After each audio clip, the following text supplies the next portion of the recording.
Meantime, this pre-Christmas Friday, we'll have all the region's news at 6 o'clock with TSW Today. First, the latest national news at 5:40.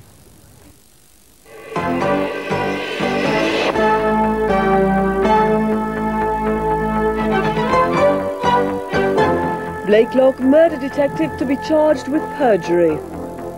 Gorbachev phones Yeltsin to accept new Commonwealth. Inflation up for the first time in a year. And a year in office inside number 10 with the Prime Minister. Good evening. A court today issued summonses against the two detectives who led the murder inquiry following the death of PC Keith Blakelock during the Broadwater Farm riots. Detective Chief Superintendent Graham Melvin will be prosecuted for perjury and conspiracy to pervert the course of justice. His colleague, Detective Inspector Maxwell Dingle, who's now retired, is also being charged with conspiracy. It comes a week after the three men convicted of PC Keith Blakelock's murder were freed by the appeal court. Detective Chief Superintendent Graham Melvin led the investigation into the murder of Police Constable Blakelock, who was brutally stabbed to death in the riots at Broadwater Farm in 1985. The charges come 1 week after the three men convicted of the crime, Winston Silcott on the left, Mark Braithwaite and Engin Raghip, were cleared by the appeal court. Two of the men, Engin Raghip in the centre in the white shirt and Mark Braithwaite, were freed. It was an interview between Mr. Melvin and his assistant, Detective Inspector Dingle, and Winston Silcott, which formed the basis of the appeal. Under analysis, at least 4 pages were found to have been rewritten and replaced. The Crown told the judges the apparent dishonesty of the police had contaminated the whole case. As a result, none of the convictions could stand. The inquiry into the killing of PC Blakelock has now been reopened. Mr. Melvin, one of Scotland Yard's most senior detectives, has always said he will vigorously contest any charge. The two officers have been summoned to appear at Bow Street in January. President Gorbachev today told Russian President Boris Yeltsin he accepted that a Commonwealth would replace the Soviet Union. He said it was both inevitable and legal. The Moscow news agency Interfax says Mr. Gorbachev telephoned Mr. Yeltsin after 5 more republics said they were ready to join a free market Commonwealth. The decision by Kazakhstan, Uzbekistan, Kyrgyzstan, Turkestan and Tajikistan means there are just 4 relatively small republics who've yet to say whether they'll become part of the Commonwealth.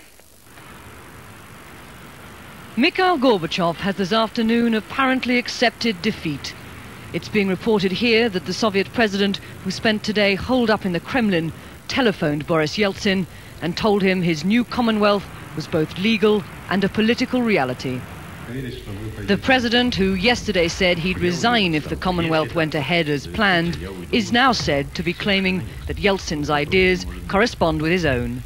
It's a game of political catch-up, and one he's already lost. Right now, he has to resign in misery rather than in dignity, and I think that he has only himself to blame for that. Misery intensified this morning when Boris Yeltsin won the support of 5 Central Asian republics. He's now backed by 9 out of the 12 former republics, making Mr. Gorbachev an irrelevance. His resignation may not be imminent, but it is inevitable. Mr. Gorbachev has now no role to play and no support left. The man who launched an era has been the last to accept it's over. Penny Marshall, ITN, Moscow. It is here in the shops that the Soviet crisis is reaching breaking point. Empty shelves, rampant inflation, fraying tempers. And in the petrol queues, the pumps are drying up. It's said prices will rise 5-fold.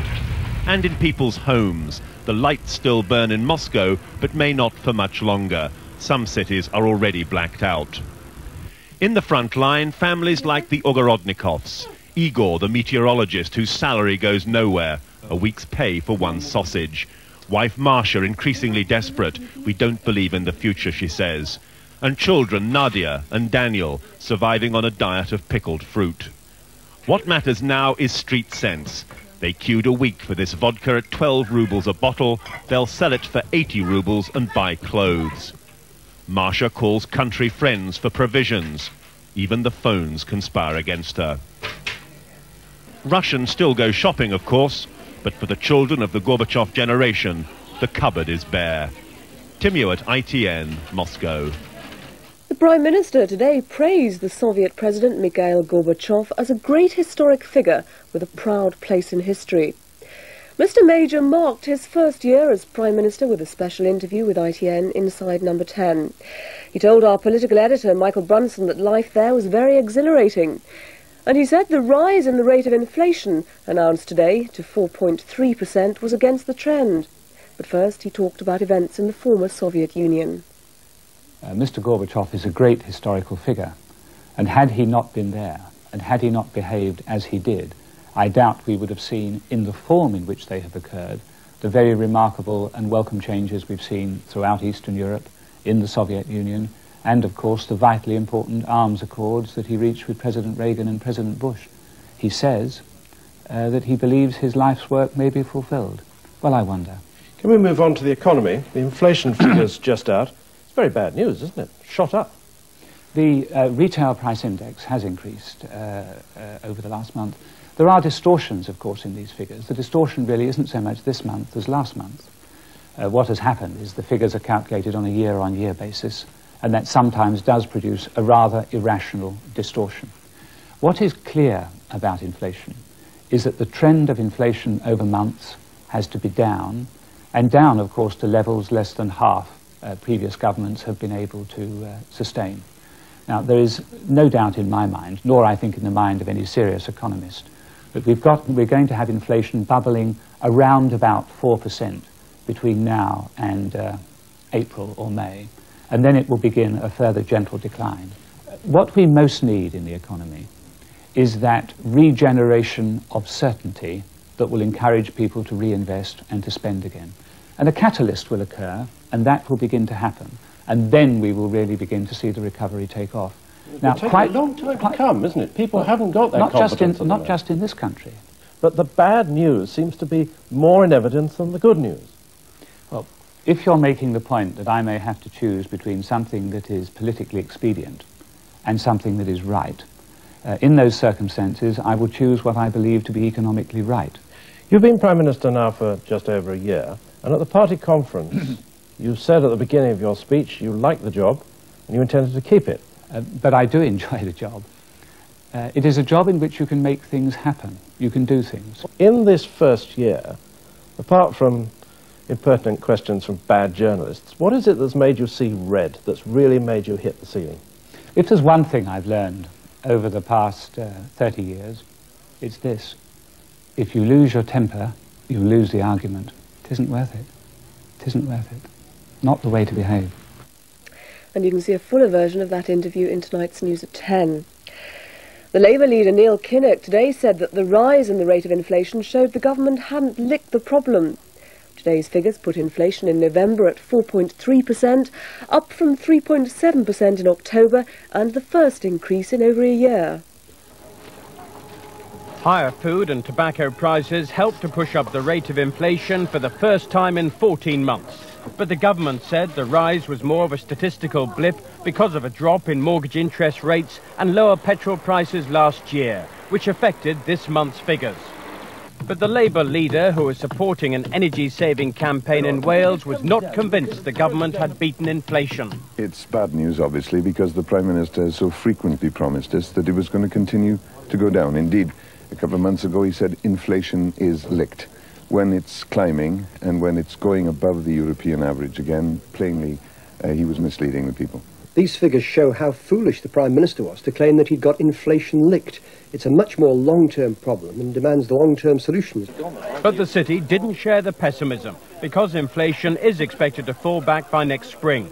And after weeks of speculation about whether the government would have to devalue sterling, today the Chancellor ruled out any such move. It helped to strengthen the pound on the foreign exchanges. The final post-mortem report on Robert Maxwell says that he died from a mixture of natural and accidental causes. It's likely to spark a legal battle over a £20 million insurance policy which won't pay out for death by natural causes. 5.5 weeks after Robert Maxwell's death, Judge Isabel Oliva has closed her investigation, ruling out foul play and saying she'd found no evidence of any criminal action. Attached to her findings, which were faxed to court spokesman José Luis Santos this morning, were 2 pages of conclusions by the pathologists who conducted the post-mortem on Mr. Maxwell's body. They said they'd found no signs of external violence, and specifically no cuts, wounds or bruises to arouse suspicion. So the probable cause of death was Mr. Maxwell's heart disease, with a possible contributory factor, his immersion in the water. On how he fell overboard, the doctors said it was most probably an accident. Though again, other reasons for the fall couldn't be ruled out. But the reference to a probably accidental fall could support the claims of the Maxwell family to a £20 million insurance policy payout. The insurance isn't payable for death by natural causes, so the inconclusiveness of the Spanish court's findings could lead to lengthy litigation. Judge Oliva has given the Maxwell family 10 days in which to challenge her findings. If they do not, the file on Robert Maxwell will finally be closed. The IRA was today bitterly condemned for planting a huge bomb that wrecked a housing estate. Northern Ireland Minister Dr Brian Mulroney said, "Happy Christmas from the IRA. It's a Christmas miracle that no one was killed." 70 people were hurt when the £2,000 bomb exploded without warning in Craigavon, County Armagh. In another development today, the IRA said it was going to stop kneecapping victims. It was one of the IRA's biggest bombs. The blast left a massive crater. It destroyed the police station and caused devastation over a large area. A shopping centre, a medical clinic, up to 400 homes were damaged. Nearly all of the casualties suffered only minor injuries, yet there had been no warning about the bomb. The security forces said it was remarkable no one was killed. More than 80 people were in a Roman Catholic church service only yards from the bomb. And this primary school was blown apart. The school has been destroyed. The church has been badly damaged, but I can assure you that the heart is still in the people here. Ulster's security minister said the IRA had delivered this Christmas message. We want to make the sick suffer. We want to make the church suffer. We want to put people out of jobs. Happy Christmas from the IRA. Security chiefs had warned of such attacks. This bombing is a grim illustration of the pre-Christmas threat in Ulster. Andrew Simmons, ITN, Craigavon. 2 teenage boys who raped a 15-year-old girl in a children's home were freed by a judge at Manchester Crown Court today. He said he was satisfied that the girl had not suffered any lasting psychological harm and that the boys had regarded it as a prank. A woman who strangled her violent common-law husband and then dismembered his body was today put on probation for 2 years. The judge at Plymouth Crown Court said that 30-year-old Pamela Sainsbury had been driven by fear and hopelessness. The court heard she'd been beaten and treated like a dog. The former Beirut hostage John McCarthy was today honoured by his old university in Hull. He was made an honorary Doctor of Letters. He then celebrated in the student bar named after him during his years in captivity. John McCarthy had admitted to an attack of nerves over this formal return to his old university, but from the outset he was among friends. Watched by his father and by Jill Morell, whom he'd first met when they were students here, he heard Hull's Vice-Chancellor praise his resilience and loyalty during 1,942 dark days. It is an honour to present to you, my Lord and Chancellor, for the degree of Doctor of Letters honoris causa, John Patrick McCarthy. The new Doctor of Letters had not been renowned as an academic student. This university bar, which bears his name, was a favourite for extracurricular activities. Well, I can't claim to have been the most dedicated of students on the academic front, but I fully enjoyed Hull's social side, I think. That was great fun. And it was to the McCarthy bar that Hull's hero adjourned to sample a little liquid refreshment before leaving for his first family Christmas in 5 years. Robert Hall, ITN, on Humberside. And the main points of the news again. The detective who led the inquiry into the murder of PC Keith Blakelock in the Broadwater Farm riots is to be prosecuted for perjury. It's just been reported that President Gorbachev says he has no intention of stepping down immediately and will remain in power at least until next week. And inflation is up to 4.3%, the first increase in over a year. Channel 4 News is next from ITN, that's at 7 o'clock. This has been the news at 5:40. From all of us here, have a good evening and enjoy your weekend.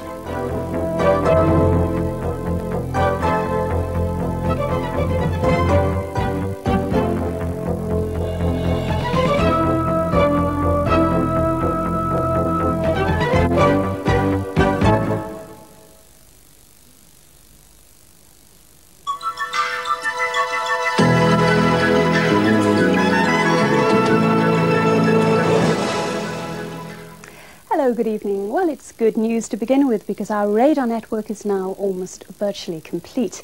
We welcomed Scotland aboard today with the opening of 2 new stations, one close to Glasgow, the other one near Aberdeen, so we virtually cover the whole of the country now. Radar, as you probably know, picks up on any rain that's around. Unfortunately, perhaps because it's Friday the 13th, we've hardly got any worth mentioning, or at least not worth showing to you. What I can show you is a wind flow chart, high pressure in charge there, and the front over northern Scotland coming southwards overnight and then returning northwards during the day tomorrow with some rain attached to it. As far as tonight goes, the big problem once again is fog as well as frost, more widespread if anything than last night. Freezing fog as well, leading to